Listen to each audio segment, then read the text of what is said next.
अरे मेरी जान बिजली कहाँ गिरी? तोरे दादा के करेजा पे गिरी दो गला अपने घर में ना जाके मजाक करता। रात्रि के राजा जी भैया के पाजा जी माजा में हमारा के दिनी हो सजा जी भोली पर चटनी मालैया गरम करी होइया डबी मुचकाई मालैया गरम करी होइया।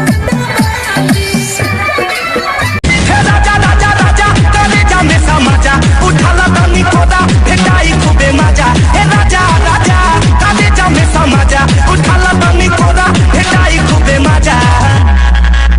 आज की बहिया में कसी के सैया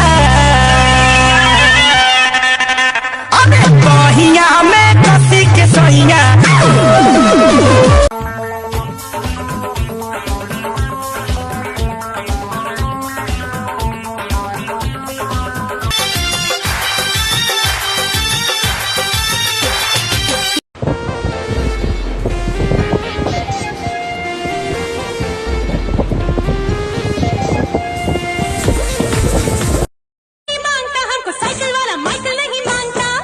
तो कौन मांगता? डीजे वाला छौरा हमारा भतार चाहिए।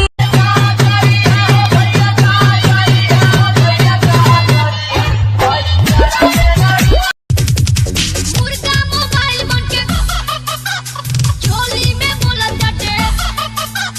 मुर्गा मोबाइल बन के चोली में बोला जाते। दिन भर करा जाते कुकु